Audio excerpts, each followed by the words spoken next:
आपको पता है, इस दुनिया में अगर कोई एक दिखने वाला भगवान है तो वह है हम सबको जन्म देने वाली हमारी माँ।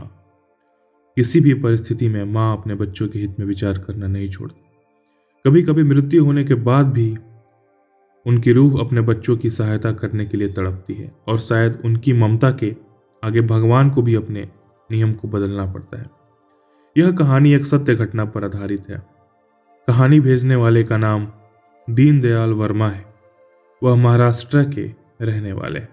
तो चलिए सुनते हैं हम आगे की कहानी उन्हीं की जुबानी। नमस्कार दोस्तों, मैं अहमदनगर में रहता हूँ। मेरा सूखी मछली बेचने का व्यापार है। सूखी मछली थोक भाव में खरीदने के लिए मेरा मुंबई आना जाना लगा रहता है। मैं हमेशा मालसेज घाट NH 752 मार्ग से ही आता जाता हूँ। यह घटना साल 2003 की है। एक दिन रात के वक्त मैं अपने छोटे टेम्पो में मुंबई से सूखी मछलियां भर के ला रहा था। उस वक्त रात के 10:30 बज रहे थे। मेरी आंखों पर नींद सी छाने लगी थी। मालसेज घाट जैसी दुर्गम स्थान पर कोई अनहोनी ना हो जाए, इसीलिए मैंने टेम्पो सड़क के किनारे खड़ा किया और गाड़ी से बाहर निकलकर मुंह पर पानी के छींटे मारने लगा। तभी अचानक एक औरत मेरे पास दौड़ते हुए आई और रोते रोते बोली, मेरी मदद कीजिए, हमारी कार का एक्सीडेंट हो गया है। मैं मुश्किल से बच पाई हूं, किंतु मेरा बच्चा और पति कार में ही फंसे हुए हैं और कार बस ढलान से गड्ढे में गिरने ही वाली है। मैंने भी 1 सेकंड की देरी न करते हुए उस औरत को अपनी गाड़ी में बिठा लिया और वह मुझे एक्सीडेंट वाली जगह पर ले। वहां का नजारा दिल दहला देने वाला था। गाड़ी घने पेड़ों के बीच में जाकर बुरी तरीके से फंस गई थी और ढलान पर टहनियों के सहारे टिकी थी।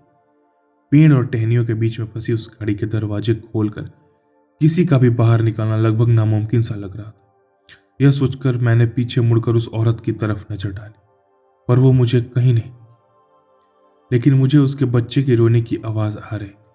इसीलिए मैंने अपना ध्यान उसे बाहर निकालने पर लगा दिया।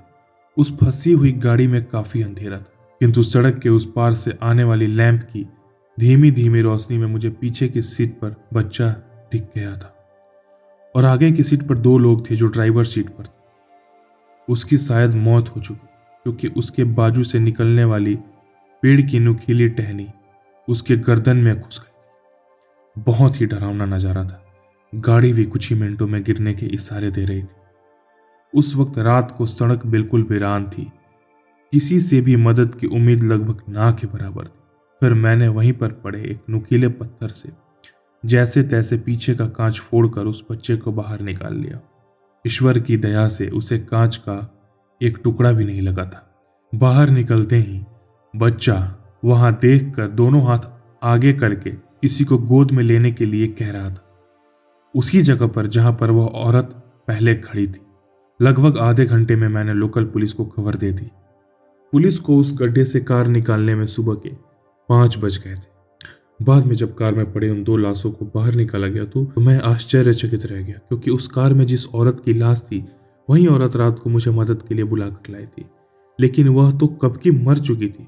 फिर जब मैंने उस बच्चे की तरफ देखा तो मुझे पूरी तरह समझ में आ गई कि वह औरत तो मर गई थी, मगर उसकी ममता नहीं मरी थी।